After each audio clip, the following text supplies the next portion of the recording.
Welcome back to another thought-provoking video on the Brain Bite-Size channel. Parents and caregivers play a crucial role in shaping children's minds and emotions. Today, we'll explore 20 things you should never say to your child. Remember, our words can profoundly impact their self-esteem, emotional well-being, and overall development. Number 1. Stop invalidating emotions. It's common to hear phrases like, "Stop crying, you'll be fine," but such statements can inadvertently dismiss a child's feelings, making them feel misunderstood or unheard. Instead, we should create an environment where children can express their emotions freely and openly. When a child is upset, rather than brushing aside their feelings, we could ask, "What's the matter? Why are you crying?" This approach acknowledges their emotions and opens up a channel for dialogue, helping them articulate their feelings more comfortably. Validation plays a pivotal role in a child's emotional development. It helps children feel seen, understood, and valued. Validation can teach children to accept their emotions and work through them. Validation can de-escalate emotionally charged situations while allowing children to feel heard, understood, and accepted. Emotional validation can instill confidence in kids to work productively through their emotions and avoid unhealthy or harmful reactions. Number 2. Appreciate efforts. We often say, "You did well but could do better."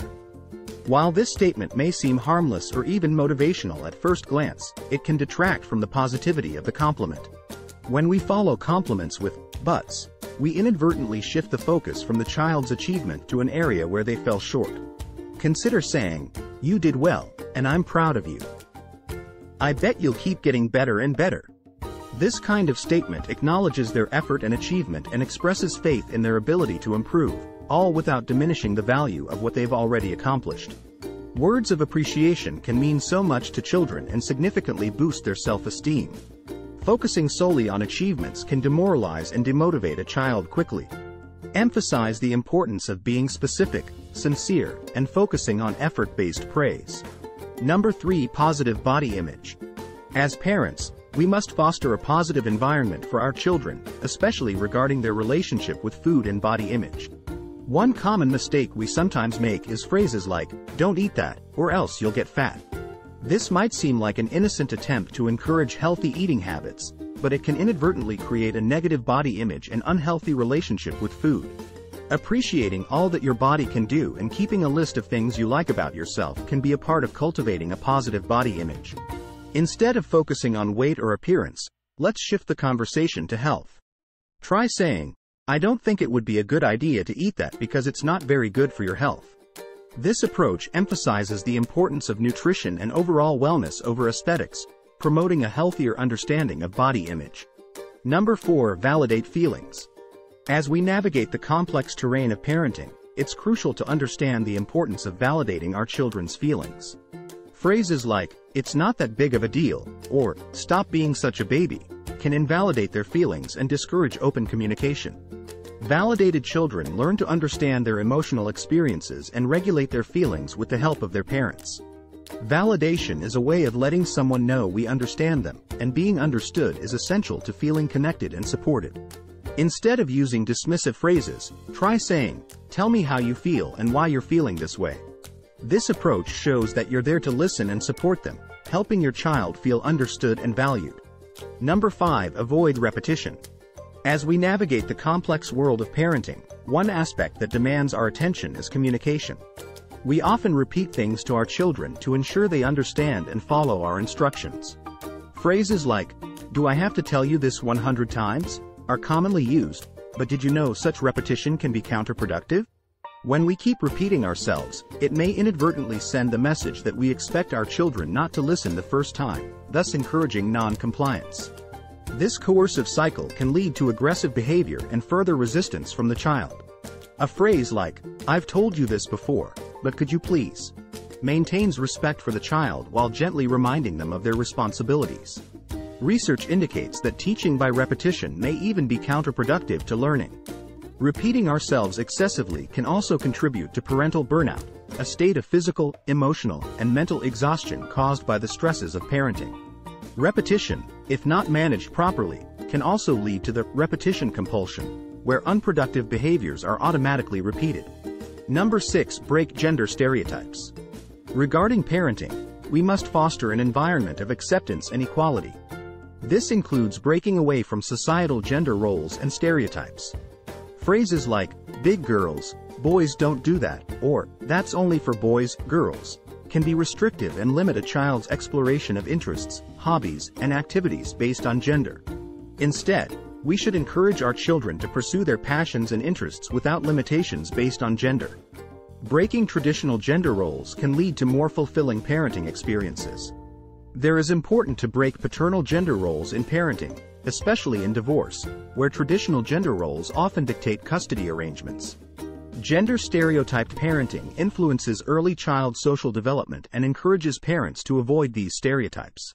Number 7. Encourage dialogue. In our quest to foster healthy communication with our children, it's essential to encourage dialogue rather than shutting down their opinions with statements like, "because I said so," or "because I'm an adult and you're a child." These expressions can inadvertently stifle their curiosity and hinder the development of mutual respect.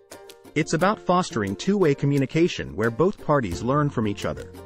Being a good listener, eye contact, and showing interest through body language can spark rich conversations with children. Praising your child when they communicate well encourages them to continue speaking in that manner. Asking questions and collaborating in dialogue enhances children's academic success, leading to real-time insights and aha moments. Use gestures such as encouraging smiles and affirming nods to show your engagement with your child's words. Encouraging dialogue with your children is about more than just good parenting. It's about empowering them, validating their thoughts and feelings, and building a relationship based on mutual respect and understanding. Number 8. Avoid comparison. It can be tempting to say, "You're just like your mother, father."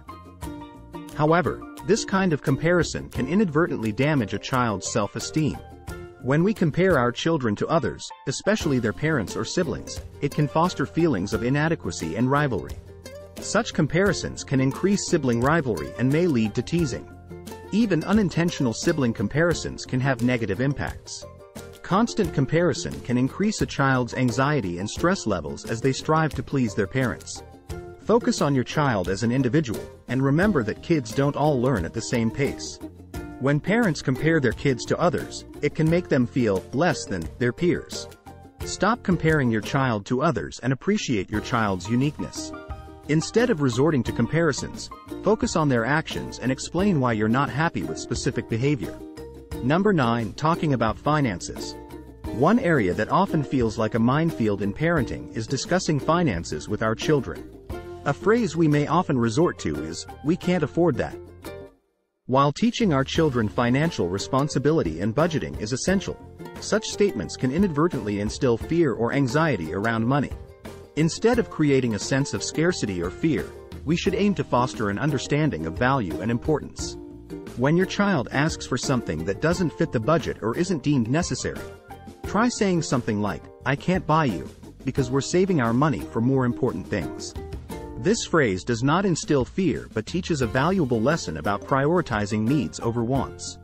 It emphasizes the concept of saving and allows children to understand that money should be spent wisely. Financial literacy is an essential life skill that all children should learn from a young age. This education should start slow, be honest, talk about values, set family goals, and foster learning about money. Include strategies for financial literacy for kids, such as including your children in money discussions as much as you're comfortable doing so. Number 10. Learn from mistakes. Navigating the world of parenting involves knowing how to handle our children's mistakes. It can be tempting to say phrases like, "I told you so," especially when we've warned them about potential pitfalls. However, such responses can be counterproductive, often leading to feelings of shame and discouragement rather than learning. We must offer support and comfort instead of rubbing their mistakes in their faces. This approach allows us to turn mistakes into valuable learning opportunities. A more constructive phrase could be, "I'm sorry to hear about." Let this be a lesson. Using phrases like, "I told you so," can make children feel blamed instead of supported. Parents should help children understand that everyone makes mistakes and sometimes messing up is okay. Speak gently to children and focus on their growth and development. Avoid phrases that belittle children's understanding and capabilities. Number 11. Honesty and white lies. Navigating the delicate balance between honesty and white lies can be a challenging aspect of parenting. You've probably found yourself saying, "It's just a little white lie." But how do we teach our children the difference between white lies and honesty? And when is it okay to use white lies without crossing the line? Explaining the concept of white lies to kids can be quite complex. Young children, especially preschoolers, are very literal and might not fully grasp the idea of white lies being acceptable to an extent. Transitioning from telling little white lies to teaching them always to tell the truth can be difficult. This transition requires strategies for teaching kids honesty. Catching your children being dishonest is a great opportunity to teach them about honesty. Emphasize the importance of honesty in your family and help children understand the consequences if they lie. Number 12. Nurturing curiosity. Curiosity is an inherent trait in children, a driving force behind learning and exploration. Therefore, it's crucial that we nurture this quality rather than suppress it with statements like, "You're too young to think about this." Practice the 5 W's of wondering and allowing children to try, fail, and then learn from their experiences. Show children the world, spend time together as a family, and encourage friendships to foster curiosity. Help children satisfy their curiosity through exploration, one of the best skills you can nurture.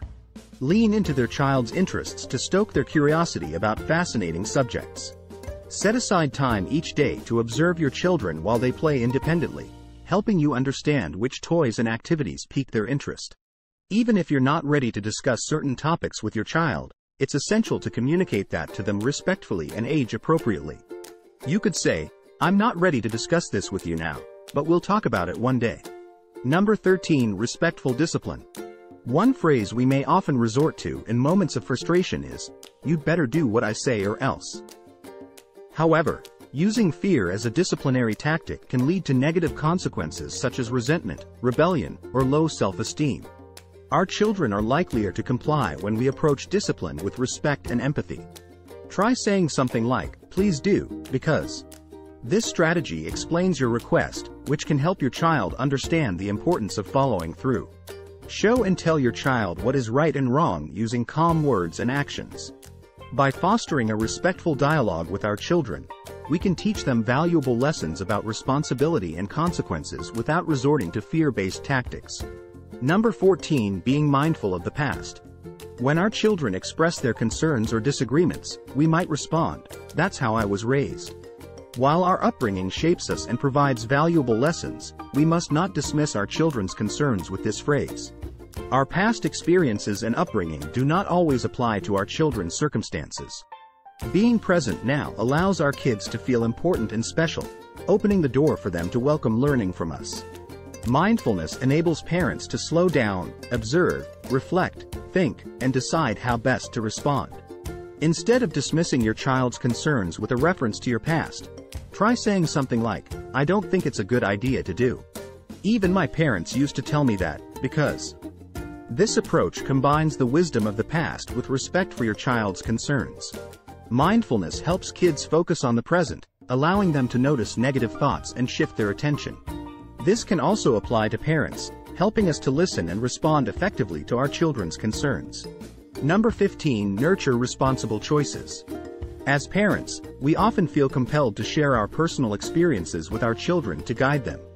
However, statements such as, "I smoked, drank, did drugs when I was your age," might not always be the best approach, as it could inadvertently encourage risky behavior.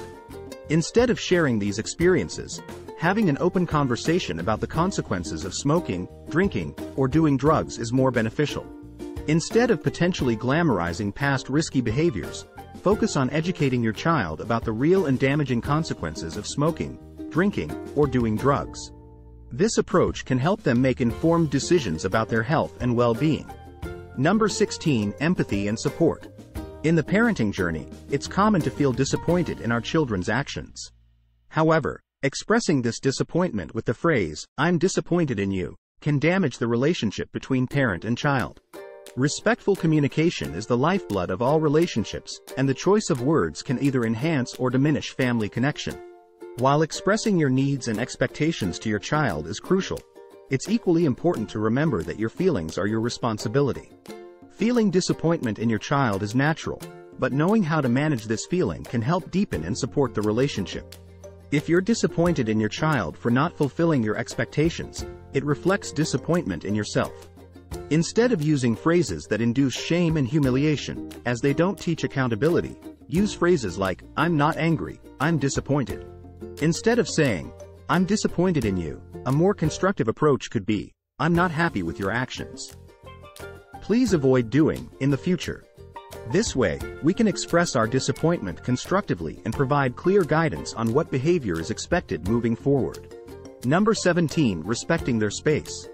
Respecting a child's space is crucial in nurturing their sense of self and belonging.